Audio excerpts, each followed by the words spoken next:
ನಿನ್ನೆ ಒಂದು ಸಭೆ ಆಗುತ್ತೆ ಧರ್ಮಸ್ಥಳದಲ್ಲಿ. ಆ ಸಭೆಯಲ್ಲಿ ವೀರೇಂದ್ರ ಹೆಗಡೆ ಅವರು ಮಾತನಾಡ್ತಾರೆ, ಧರ್ಮಸ್ಥಳದಲ್ಲಿ ಅಂಥ ಯಾವ ಕೆಟ್ಟ ಕೆಲಸಗಳು ನಡೆದಿದ್ದೇ ಆದರೆ ಅದನ್ನು ಅಣ್ಣಪ್ಪ ಸ್ವಾಮಿ ನೋಡ್ಕೊಳ್ತಾನೆ. ಜೊತೆಗೆ ಈಗಾಗಲೇ ಧರ್ಮಸ್ಥಳ ವಿರುದ್ಧ ಷಡ್ಯಂತ್ರ ಮಾಡಿದವರಿಗೆ ಸರಿಯಾದ ತಕ್ಕ ಶಾಸ್ತಿ ಆಗಿದೆ ಅನ್ನುವಂಥ ಒಂದು ಸ್ಟೇಟ್ಮೆಂಟ್ ಕೊಡ್ತಾರೆ. ಸುಪ್ರೀಂ ಕೋರ್ಟ್ ಹೇಳುತ್ತೆ ತಪ್ಪಿತಸ್ಥ ಜಡ್ಜ್ ಆಗೋಕ್ಕೆ ಸಾಧ್ಯ ಇಲ್ಲ ಅಂತ. If wrong doer cannot be A judge, wrong doer cannot be A investigation officer. Charges ಇರೋದು ಧರ್ಮಸ್ಥಳದ ಮೇಲೆ, ಅಡ್ಮಿನಿಸ್ಟ್ರೇಟರ್ ಕೂಡ ಜವಾಬ್ದಾರಿ ಆಗ್ತಾರೆ. ಅವ್ರು ಕ್ಲೀನ್ ಚಿಟ್ ಕೊಡಲಿಕ್ಕೆ ಈ ದೇಶದ ಸಂವಿಧಾನ ಒಪ್ಕೊಳ್ತದ, ಕಾನೂನು ಒಪ್ಕೊಳ್ತದ. ಕ್ಲೀನ್ ಚಿಟ್ ಕೊಡಬೇಕಾದವರು investigation officer, court. Veerendra Hegde ಅವರು ಸಹಜವಾಗಿ ಯಾವುದೇ ಕಳ್ಳ ಆಗಿರ್ಬೋದು, ಕೊಲೆಗಾರ ಆಗಿರ್ಬೋದು, ನಾನು ಕೊಲೆ ಮಾಡಿದೆ ಅಂತ ಯಾರು ಹೇಳ್ಕೊಳ್ಳಲ್ಲ. ಇಷ್ಟೊಂದು ಯಾಕೆ ಗಿಲ್ಟಿ, ಹೆಗಡೆ ಅವ್ರಿಗೆ ಯಾಕೆ ಇಷ್ಟೊಂದು guilty? This is what the question what you have. ಬರೀ ಇದೊಂದೇ ಅಂತಲ್ಲ, ಕಳೆದ 2 ತಿಂಗಳಲ್ಲಿ ಸತತವಾಗಿ ನಡೆದಂಥ ಪ್ರೊಟೆಸ್ಟ್ಗಳ ಸಂಖ್ಯೆ ಸುಮಾರು 80 ಅಂತ ಹೇಳ್ತಾರೆ. 80ಕ್ಕೂ ಹೆಚ್ಚು ಪ್ರೊಟೆಸ್ಟ್ಗಳನ್ನು ಅಲ್ಲಿ ಡೇ ಬೈ ಡೇ ಮಾಡ್ಕೊಂತ ಬಂದಿದ್ದಾರೆ. ಮೊನ್ನೆ ಅಲ್ಯೂಮಿನಿ ಏನೋ ಧರ್ಮಸ್ಥಳ ಅಲ್ಯೂಮಿನಿ ಅಂತೇಳಿ ಕರೆದು ಆ ಹುಡುಗರಿಗೆಲ್ಲ ಒಂದಷ್ಟು ಜನ ಹುಡುಗರ ಆರೋಪ ಏನೋ ಅಂತಂತಂದರೆ, ನಮ್ಮನ್ನು ಬಲವಂತವಾಗಿ ಈ ಅಲ್ಯೂಮಿನಿಯಂ ಮೀಟಿಂಗನ್ನು ಈ ಧರ್ಮಸ್ಥಳದ ಏನೋ ಅಡ್ಮಿನಿಸ್ಟ್ರೇಟರ್ಸು ಮತ್ತು ಸಂಬಂಧಪಟ್ಟಂಥ ಕಾಲೇಜವ್ರು ಕರೀತಾ ಇದ್ದಾರೆ ಬಲವಂತವಾಗಿ ಅನ್ನೋದು ಕೂಡ ಒಂದಷ್ಟು ಚರ್ಚೆಗಳಾಯಿತು. ಇಷ್ಟೊಂದು ಗಿಲ್ಟಿ ಯಾಕೆ ಸರ್? ನಾವು ಯಾರೂ ಕೂಡ ನಿಮ್ಮೆಲ್ಲ ಆರೋಪನೆ ಮಾಡಿಲ್ಲ. Even we never spoke. ಅಲ್ಲಾಗಿರೋ ಕೊಲೆಗಳಾಗಿದೆ, ಕೊಂದವ್ರು ಯಾರು ಅಂತ ಕೇಳ್ತಾ ಇದ್ದೀವಿ. ಸೊ ಗಿಲ್ಟಿ ಯಾಕೆ? ವೀರೇಂದ್ರ ಹೆಗಡೆಗೆ ಆಗಿರ್ಬೋದು. ಯಾಕೆ ವೀರೇಂದ್ರ ಹೆಗಡೆ ಅವರು ಧರ್ಮಸ್ಥಳ ಅಂತಂದ್ರೆ ತನಿಖೆ ಮಾಡಬಾರ್ದಾ ಅಂತ? ಮತ್ತೆ ದೇಶದ ಸಂವಿಧಾನದಲ್ಲಿ ಇವ್ರಿಗೇನಾದರೂ ಸಪ್ರೇಟಾಗಿ ಏನೋ ಬರ್ತಿದ್ದಾರೆ, ಧರ್ಮಸ್ಥಳ ತನಿಖೆ ಮಾಡಬಾರ್ದು, ಧರ್ಮಸ್ಥಳ ಕ್ರೈಮ್ ಆಯಿತು ಅಂದ್ರೆ ಮುಟ್ಟಬಾರ್ದು ಅಂತ ಏನಾದರೂ ಬರ್ತಿದ್ಯಾ? ಅಂಥದ್ದಿಲ್ಲ. ಆಮೇಲೆ ಸರ್ಕಾರಕ್ಕೆ ಕೃತಜ್ಞತೆ ಸಲ್ಲಿಸಿದ್ದಾರೆ ವೀರೇಂದ್ರ ಹೆಗಡೆ ಅವರು. It's too premature. ನಾಳೆ ದಿವಸ ಏನಾದ್ರು ಅಕಸ್ಮಾತ್ ಧರ್ಮಸ್ಥಳದಲ್ಲಿ ಯಾರಾದರೂ ಅರೆಸ್ಟ್ ಆಯಿತು ಅಂತಂದ್ರೆ ಅದಕ್ಕೂ ಕೂಡ ನಾವು ಕೂಡ ಕೃತಜ್ಞತೆ ಸಲ್ಲಿಸ್ತೇವೆ. ಎಸ್, ವೆರಿ ಗುಡ್ ಜಾಬ್ ಅಂತ. ಯಾರು ಅಂತ ನಾವು ಹೇಳಕ್ ಹೋಗಲ್ಲ. SIT ಅವ್ರಿಗೆ ಗೊತ್ತಿದೆ ಯಾರು ಕೊಲೆ ಮಾಡಿದಾರೆ ಅಂತ. ಈಗಿರೋ ವ್ಯವಸ್ಥೆಯಿಂದ ನಿಜವಾದ ಅಪರಾಧಿಗಳನ್ನ ಅರೆಸ್ಟ್ ಮಾಡಕ್ಕೆ ಸಾಧ್ಯನಾ ಸರ್? ಮೇಡಮ್, ಈಗಿನ ವ್ಯವಸ್ಥೆ ಮೇಡಮ್, 1947ರಲ್ಲಿ ನಮಗೆ ಸ್ವತಂತ್ರ ಸಿಕ್ಕಿದ್ದು. 1951ರಲ್ಲಿ ನಮ್ಮ ದೇಶದ ಸಂವಿಧಾನ ಐ ಥಿಂಕ್ ಆ್ಯಕ್ಷನ್ಗೆ ಬಂತು. ಆವತ್ತಿಂದ ಸಾಕಷ್ಟು ಜನ ಜೈಲಿಗೆ ಹೋಗಿದ್ದಾರೆ ಮೇಡಮ್. ಯಡಿಯೂರಪ್ಪ ಜೈಲಿಗೆ ಹೋಗ್ಲಿಲ್ವಾ? ಪ್ರಜ್ವಲ್ ರೇವಣ್ಣ MP ಮೊನ್ನೆ 9 ತಿಂಗಳಲ್ಲಿ ಫಾಸ್ಟ್ ಟ್ರ್ಯಾಕ್ ಕೋರ್ಟಲ್ಲಿ ಕನ್ವಿಕ್ಷನ್ ಕೊಡಿಸಿದ್ರು. ಧರ್ಮಸ್ಥಳ ಅನ್ನುವಂಥದ್ದು ಒಂದು ರೀತಿ ಭಾವನಾತ್ಮಕ ಯಾವ ಭಾವನೆ ವಿಚಾರ. ಪ್ರಜ್ವಲ್ ಕೂಡ ಭಾವನೆನೇ. ಎಷ್ಟೋ ಜನಕ್ಕೆ ಪ್ರಜ್ವಲ್ ರೇವಣ್ಣ ಕೂಡ ಭಾವನೆ. ಹಂಗನ್ಬಿಟ್ಟು ಪ್ರಜ್ವಲ್ಗೆ ಶಿಕ್ಷೆ ಕೊಡ್ತಿರೋಕ್ಕಾಗತ್ತಾ? ಯಾವಾಗ ಈವನ್ ಇಟ್ವಲ್ಲ. ಯಡಿಯೂರಪ್ಪ ಅಂತಂದ್ರೆ ಒಬ್ಬ ಲಿಂಗಾಯತ್ ಲೀಡರು, ಮಾಸ್ ಲೀಡರ್ ಅವರು. ಅವ್ರನ್ನೇ ಜೈಲಿಗೆ ಕಳಿಸಿದೀವಿ ನಾವು. ಹಂಗಾರೆ ಏನು ಕಳಿಸ್ಲೇಬಾರ್ದ ನಿಮ್ಮ ಪ್ರಕಾರ? I don't understand. ಲಾನಲ್ಲಿ ಎಕ್ಸೆಪ್ಷನ್ ಹೆಂಗೆ ಬರುತ್ತೆ? ಇನ್ಕ್ಲೂಡಿಂಗ್ ಹೆಗಡೆ ಅವ್ರನ್ನೇ ಕೇಳ್ಬಿಡೋಣ. ಅವ್ರು ಮಾಡಿಲ್ಲ ತಪ್ಪು, ಆದರೂ ನಿಮಗೆ ನೀವು ಹೆಂಗೆ ಕ್ಲೀನ್ ಚಿಟ್ ಕೊಂಡ್ಕೊಳ್ಳಿ? Are you guilty? ನೀವು ಇಷ್ಟೊಂದು ಸ್ಪಷ್ಟವಾಗಿ ಇಷ್ಟೆಲ್ಲ ಮಾಡ್ತಾರ ಬಿಡಿದ್ರೆ ನಮಗೂ ಕೂಡ ಗಿಲ್ಟಿ. ನಿಮ್ಗೇನು ಗಿಲ್ಟಿ ಮೈಂಡನ್ನು ಗಿಲ್ಟಿ ಆಗ್ತಾ ಇದೆಯಾ? And nobody is talking about. ನಾವು ಧರ್ಮಸ್ಥಳ ಬಗ್ಗೆನೂ ಮಾತಾಡ್ತಾ ಇಲ್ಲ, ಮಂಜುನಾಥ್ ಬಗ್ಗೆನೂ ಮಾತಾಡ್ತಾ ಇಲ್ಲ. ಬಟ್ ಕೆಲವರು ಮಾತಾಡಿದ್ರು. ಅಂದ್ರೆ ಜನ ಕೇಳುವಂಥ ಪ್ರಶ್ನೆಗಳನ್ನ ನಾವು ಕೇಳ್ತಾ ಇದ್ದೀವಿ, ಜನರ ಪರವಾಗಿ ಕೇಳ್ತಾ ಇದ್ದೀವಿ. ಒಂದಷ್ಟು ಜನರಿಗೆ ವಿರೋಧ ಪ್ರಶ್ನೆಗಳು ಇರ್ಬೋದು ಅಥವಾ ಪರವಾದಂಥ ಪ್ರಶ್ನೆಗಳು ಇರ್ಬೋದು. ಆದರೆ ಇಲ್ಲಿ ನೋಡಿ, ನಿನ್ನೆ ನ್ಯಾಯ ಸಮಾವೇಶಕ್ಕೆ ಹೋಗಿದ್ರಾ? ಅಲ್ಲಿ ನಮ್ಮ ಫ್ರೀಡಂ ಪಾರ್ಕ್ನಲ್ಲಿ ಆಗಿದೆ. ಅಲ್ಲಿ ಏನು ಬೆಳವಣಿಗೆಗಳನ್ನ ನೀವು ಗಮನಿಸಿದ್ರಿ? ಇಲ್ಲ, ಅಲ್ಲಿ ಬಂದಂಥ ಜನರು, ಅವ್ರ ಮನೆಯಲ್ಲಿ ಜನರು ಕಳ್ಕೊಂಡಂಥ ಸಂಬಂಧಿಕರು ಬಂದು ಅವರ ನೋವುಗಳನ್ನು ಅಲ್ಲಿ ಹೇಳ್ಕೊಂಡ್ರು. SIT ಒಂದು ಪ್ರೀಸೆಟ್ ಮೈಂಡಿಂದ, ಫ್ರೀ ಮೈಂಡಿಂದ ತನಿಖೆ ಮಾಡಬೇಕು. ಸರ್ಕಾರ ಇದ್ರ ಬಗ್ಗೆ ಸೀರಿಯಸ್ನೆಸ್ ತಗೊಳ್ಬೇಕಾಗತ್ತೆ. ಆಮೇಲೆ ಒಂದಷ್ಟು ಜನ ಆರೋಪಗಳನ್ನು ಮಾಡಿದ್ರು. ಆಮೇಲೆ ವಿ ಅಬ್ಸರ್ವ್ ಇಟ್. ನಾನೇನು ಮಾತಾಡ್ಲಿಕ್ಕೆ ಹೋಗ್ಲಿಲ್ಲ, ಯಾಕಂದರೆ ಬೆಳ್ತಗಳಿಂದ ಇಲ್ಲಿ ಜನ ಬಂದಿದ್ದಾರೆ, ಅವ್ರು ಮಾತಾಡಲಿ ಅಂತ. ಇನ್ಫ್ಯಾಕ್ಟ್ ಪೊಲೀಸ್ ಅವ್ರು ಹೇಳಿದ್ರಂತೆ ಜಗದೀಶ್ ಅವ್ರ ಕೈಗೆ ಮೈಕ್ ಕೊಡ್ಬಿಡಿ ಅಂತ. ಇನ್ಯಾವ ದಟ್ಸ್ ಅ ಡಿಫ್ರೆಂಟ್ ಮ್ಯಾಟರ್. ನಾನೇನು ತಲೆ ಕೆಡಿಸ್ಕೊಂಡು ಹೋಗ್ಲಿಲ್ಲ. ಬಟ್ ಮಾಧ್ಯಮ ಅಲ್ಲೇ ಬಂದು ಮೈಕ್ ಇಟ್ಟರು ಹೊರಗಡೆ ಬಂದಾಗ. ಸೊ ನನಗೆ ಏನು ಸರಿ ಅನ್ಸುತ್ತೋ ನಾನು I spoke to them. I think there is a pressure. ಒಂದ್ ಕಡೆ ಈ ತನಿಖೆ ಮಾಡಬಾರ್ದು ಅಂತ ಒಂದು ಪ್ರೆಷರ್ ಇತ್ತು ಅಂತಂದ್ರೆ, ಇನ್ನೊಂದು ಕಡೆ ಈ ತನಿಖೆ ಮಾಡಲೇಬೇಕು, ನ್ಯಾಯ ಸಿಗ್ಲೇಬೇಕು ಅನ್ನೋ ಐ ಥಿಂಕ್ ಪ್ರೆಷರ್ ಎರಡೂ ಕಡೆ ಇದೆ. ಒಂಥರ ಐ ಥಿಂಕ್ ಸಿದ್ದರಾಮಯ್ಯನವ್ರ ಸರ್ಕಾರ ಐ ಥಿಂಕ್ 2 ಬ್ರೆಡ್ ಮಧ್ಯೆ ಸಿಕ್ಕಾಕೊಂಡು ಜಾಮ್ ತರ ಆಗ್ಬಿಟ್ಟಿದ್ದಾರೆ. ಒಂದ್ ಕಡೆ ಮಾಡಬಾರ್ದು ಅಂತ ಪ್ರೆಷರು, ಇನ್ನೊಂದ್ ಕಡೆ ನಮ್ಮಂತವ್ರು SITಯನ್ನ ರಚನೆ ಮಾಡದಿದ್ದಿದ್ರೆ ಆವಾಗ ಹುಟ್ಟುಕೊಳ್ತಾ ಇದ್ದಂಥ ಪ್ರಶ್ನೆಗಳೇ ಬೇರೆ. ಈಗ SIT ರಚನೆ ಮಾಡಿ ಆಗಿದೆ. SIT ರಚನೆ ಮೂಲಕ ಎಲ್ಲೋ ಒಂದು ಕಡೆ ಕಾಂಗ್ರೆಸ್ ಸರ್ಕಾರ ಆ ಒಂದು ಅಪರಾಧಗಳನ್ನು ಮುಚ್ಚಾಕೋ ಪ್ರಯತ್ನ ಮಾಡ್ತಿದ್ದಾರೆ ಅನ್ನುವಂಥ ಆರೋಪಗಳು ಕೂಡ ಇದೆ. ಈ ಆರೋಪಕ್ಕೆ ನೀವೇನು ಹೇಳ್ತೀರಾ? Definitely, why not? DK Shivakumar open ಆಗಿ ಹೇಳ್ತಾರೆ, ಖಾಲಿ ಡಬ್ಬ ಅಂತ. ಹೌ ಕಮ್ ಈ come to a conclusion? SIT ಮಾಡ್ಬೇಕಾದ್ರೆ ಡಿ ಕೆ ಶಿವಕುಮಾರ್ಗೆ ಏನು ಕೆಲಸ? Even being a deputy CM he has to look out his job. SIT ಮಾಡೋ ಕೆಲಸನ ಡಿ ಕೆ ಶಿವಕುಮಾರ್ಗೆ ಏನು ಕೆಲಸ? Even being a deputy CM ನಿಮ್ಮ ಹತ್ರ ಇಂಟೆಲಿಜೆನ್ಸ್ ಇನ್ಫಾರ್ಮೇಶನ್ ಇರ್ತದೆ ಅಂತಂದ್ರೆ ಇಟ್ಕೊಂಡ್ಬಿಡೋಣ. What are you trying to tell? D K Shivakumar ಖಾಲಿ ಡಬ್ಬ ಅಂತ ಹೆಂಗೆ ಹೇಳ್ತಾರೆ ಅದನ್ನ? ಹೋಮ್ ಮಿನಿಸ್ಟರ್ ಏನೂ ಇಲ್ಲ ಅಂತ ಹೆಂಗೆ ಹೇಳ್ತಾರೆ? ಪರಮೇಶ್ವರ್ ಹೆಂಗೆ ಹೇಳ್ತಾರೆ? ಮತ್ತೆ Lakshmi Hebbalkar she tells D K Shivakumar ಹೇಳ್ತಾರೆ ಕರೆಕ್ಟ್ ಅಂತ. ಎಮ್ಮ ಏನೋ ತನಿಖಾಧಿಕಾರಿನ ಅಥವಾ ಅಲ್ಲಿನ SIT ನಲ್ಲಿ ಏನಂದ್ರು ಭಾಗ ಆಗಿದ್ದಾಳೆ ಅಮ್ಮ? ಎಂತದಿಲ್ಲ. ದಿನೇಶ್ ಗುಂಡೂರಾವ್ ಹೇಳ್ತಾರೆ ಕಮ್ಯುನಿಸ್ಟ್ ಸರ್ಕಾರ ಅಂತ. ಕಮಾನ್, ಶೋ ಮಿ ದ ಪ್ರೂಫ್ನ. ಸುಮ್ಮನೆ ಯಾಕೆ ನೀವು ಖಾಲಿ ಡಬ್ಬಗಳು ಯಾಕೆ ಹಾಕ್ತೀರಾ? 4 ಜನ ಜವಾಬ್ದಾರಿ ಇರುವಂತ ಕ್ಯಾಬಿನೆಟ್ ಮಿನಿಸ್ಟರ್ಗಳು, ಒಬ್ಬ ಡೆಪ್ಯೂಟಿ CM. ನಿಮ್ಮ ಹತ್ರ ಪ್ರೂಫ್ ಇದೆಯಾ? ದಿನೇಶ್ ಗುಂಡೂರಾವ್ ಹೇಳ್ತಾರೆ ಕಮ್ಯುನಿಸ್ಟ್ ಸರ್ಕಾರ ಯಾರೋ ಮಾಡ್ತಾ ಇದೆ ಅಂತ. ಶೋ ಮಿ ದ ಪ್ರೂಫ್ನ. Being a minister we want you to show the proof.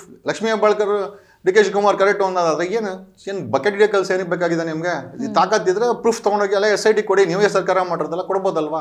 ಯಾಕೆ ಕೊಡಲ್ಲ ಇವರು? ಐ ಥಿಂಕ್ ಇಲ್ಲಿ ಏನಾಗ್ತಾ ಇದೆ ಅಂತಂದರೆ, ಏನೋ ಅಲ್ಲಿ ಧರ್ಮಸ್ಥಳನ ಸಪೋರ್ಟ್ ಮಾಡಿದ್ರೆ ಅಲ್ಲೇನೋ ಹಿಂದುತ್ವ ಓಟುಗಳು ಬೀಳ್ತವೆ ಅಂತ ಕಾಂಗ್ರೆಸ್ ಆಗಿರ್ಬೋದು ಅಥವಾ BJP ಅವರಾಗಿರ್ಬೋದು, ಇದೇ ಮಹೇಶ್ ತಿಮ್ರೋಡಿನ 20-25 ವರ್ಷ ಬಳಸ್ಕೊಂಡು ಅಲ್ಲಿ ಗೆದ್ಕೊಂಡು BJP ಬೇಸ್ ಮಾಡಿಕೊಂಡು ಅದೇ ಮಹೇಶ್ ತಿಮ್ರೋಡಿನ ಕಾಂಗ್ರೆಸ್ ಕೈಯಲ್ಲಿ ಗಡೀಪಾರು ಮಾಡಿಸ್ತಾರೆ. ಯಾವಾಗ ಗಡೀಪಾರು ಮಾಡ್ಬೇಕಾಯ್ತು ಅವಾಗ ಮಾಡಿಲ್ಲ.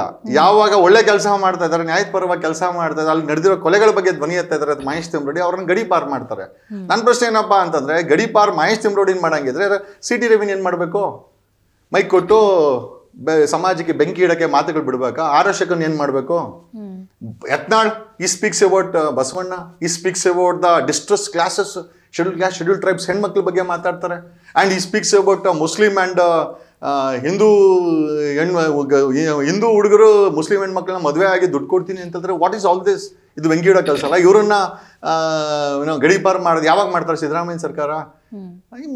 It's A conspiracy madam. ಈಗ ಹಿಂಗೆ ಅನ್ನಿಸ್ತದೆ ಏನಂತಂದರೆ, powerful and I think wealthy people ಅಂದರೆ ದುಡ್ಡಿರೋಂಥವ್ರು, ಹಣವಂತರು ಮತ್ತು ಅಧಿಕಾರದಲ್ಲಿರೋರು ತಮ್ಮನ್ನು ತಾವು ಬಚಾವ್ ಮಾಡ್ಕೊಳಕ್ಕೋಸ್ಕರ ಮಾಡ್ತಾ ಇರೋವಂಥ ಕೆಲಸನೇ ಇದು ಅಂತ ನಮಗನ್ನಿಸ್ತಾ ಇದೆ.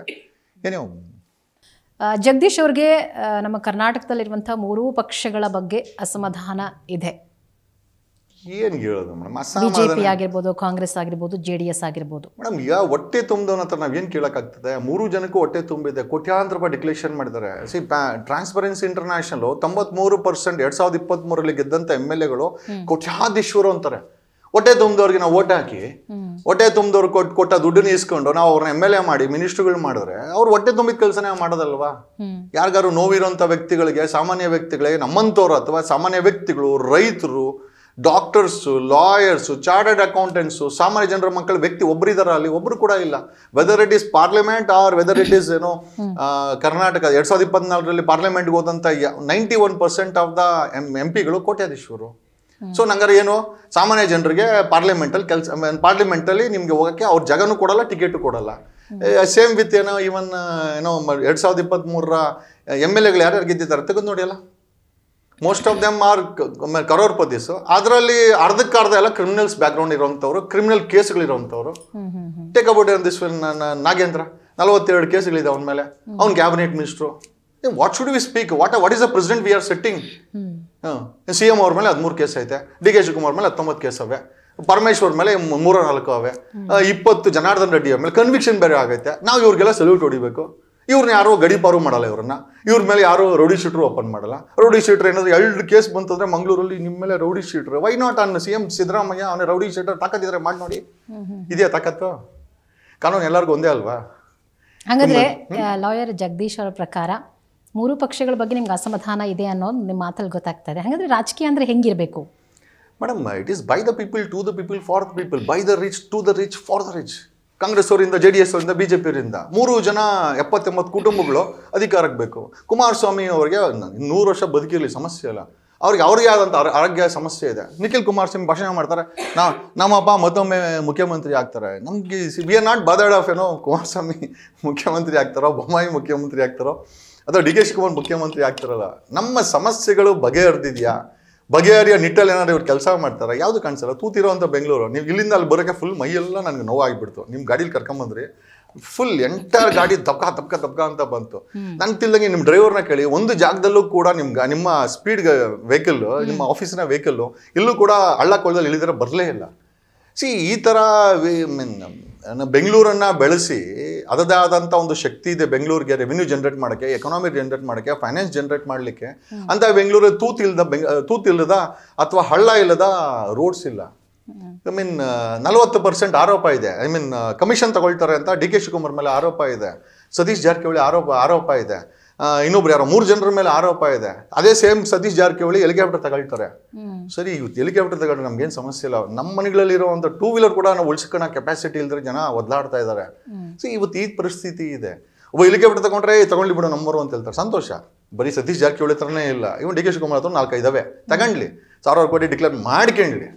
ಸಾಮಾನ್ಯ ಜನರಿಗೆ ಏನು ಮಾಡಿದ್ದಾರೆ? ಸಾಮಾನ್ಯ ಜನರು ಯಾರ ಮುಖದಲ್ಲೂ ಕೂಡ ಸ್ಮೈಲ್ ಇಲ್ಲ. ಇವ್ ನೋಡಿ, ನಾವು ಇಲ್ಲಿ ಸ್ಟುಡಿಯೋಲಿ ಕೂತಿರೋದು ಎಷ್ಟು ಜನ ಮುಖದ ಸ್ಮೈಲ್, ಎಕ್ಸೆಪ್ಟ್ ಮೀ, ಯಾರು ಕೂಡ ಸ್ಮೈಲ್ ಇಲ್ಲ. ಏನಕ್ಕೆ ಅಂತಂದರೆ ಇರೋ ಸ್ಮೈಲ್ ಎಲ್ಲ ಇವ್ರ ಥರನೇ ಇದೆ.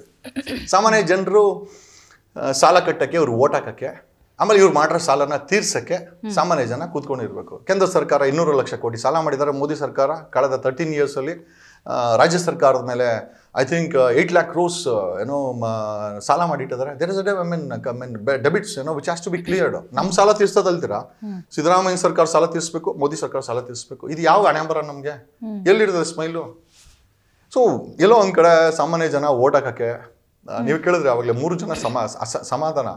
ಕುಮಾರಸ್ವಾಮಿ, ನಿಖಿಲ್ ಕುಮಾರಸ್ವಾಮಿ ಹೇಳ್ತಾರೆ ನಮ್ಮಪ್ಪ CM ಆಗಲಿ ಬೇಡ ಅಂತ ಹೇಳ್ತಾ ಇಲ್ಲ. ಬಟ್ ಏನು ಬರ್ಕೊಟ್ಬಿಟ್ಟಿದ್ದೀವ ನಿಮಗೆ ಆರೋಗ್ಯ ನೋಡ್ಕೊಳ್ಳಿ, ಮನೆಗೆ ಯಜಮಾನ ಆದರೆ ಸಾಕು, ನಂತಿಲ್ ಮಡಿಯ ಕುಮಾರಸ್ವಾಮಿ. ಇಲ್ಲ ಅಂದ್ರೆ ಈ ಸಮಯದಲ್ಲಿ I think it is not required. ಆಮೇಲೆ ಡಿ ಕೆ ಶಿವಕುಮಾರ್ ಹೇಳ್ತಾರೆ ನಾನು CM ಆಗಬೇಕು ಅಂತ. ಏನು ಮಾಡಿದ್ರ? ತೂತುಗಳು ಬೆಂಗಳೂರನ್ನ ಬಿಟ್ಬಿಟ್ಟು ನಿಮ್ಮನ್ನು ಮಾಡಿದ್ರೆ ಇರೋ ಅಟ್ಲೀಸ್ಟ್ ಇವಾಗ ಅರ್ಧಂಬರ್ಧ ಹಳ್ಳುಗಳವೆ ಬೆಂಗಳೂರಲ್ಲಿ. ಇನ್ನೇನಾದರೂ ಅಯ್ಯಪ್ಪ CM ಆಯಿತು ಅಂದರೆ ಮೋಸ್ಟ್ಲಿ ಹಳ್ಳದಲ್ಲಿ ರೋಡ್ ಇರ್ತದೆ ಅಂತ ಅನ್ನಿಸ್ತದೆ. ಇವಾಗೆಲ್ಲ ರೋಡಲ್ಲೇ ಹಳ್ಳ ಇದೆ.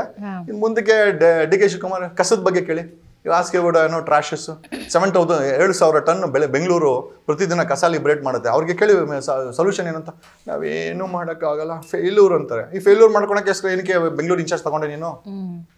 1250 ಕೆರೆ ಕಳ್ತನ ಮಾಡಿದ್ದಾರೆ ಕಳೆದ 30 ವರ್ಷದಲ್ಲಿ. 3 ಪಾರ್ಟಿಯವರು ಮತ್ತು ಭ್ರಷ್ಟ ಅಧಿಕಾರಿಗಳ ಜವಾಬ್ದಾರಿ. 1250 ಕೆರೆಗಳನ್ನ ಕ್ಲೈಮ್ ಮಾಡಿ ಅಂತ ಹೇಳಿ ಇಲ್ಲ. ಇಡೀ ಕರ್ನಾಟಕದಲ್ಲಿ 11,000 ಕೆರೆ ಕಳ್ತನ ಆಗಿದೆ. ನೀವು ಕೇಳಿದ್ರೆ 3 ಪಾರ್ಟಿಯವ್ರು ಏನು ಮಾಡಿದ್ರು ಗೊತ್ತಿಲ್ಲ. ಈ ಕಳ್ತನದಕ್ಕೂ ಈ 3 ಪಾರ್ಟಿಯವ್ರಿಗೆ ಸಂಬಂಧ ಏನೋ ಅವರೇ ಹೇಳ್ಬೇಕಾಗತ್ತೆ. ಈಗ madam this lot of revenue lands ಕೆರೆಗಳನ್ನ 11,000 ಕೆರೆಗಳನ್ನ ತಿನ್ನಾಕಿದ್ದಾರೆ ಮೇಡಮ್. ಒಂದು ಕೆರೆ 50 ಎಕರೆ ಅನ್ಕೊಂಡ್ರು ನೀವು 11,000 ಕೆರೆಗಳ ಲೆಕ್ಕ ಹಾಕೊಳ್ಳಿ.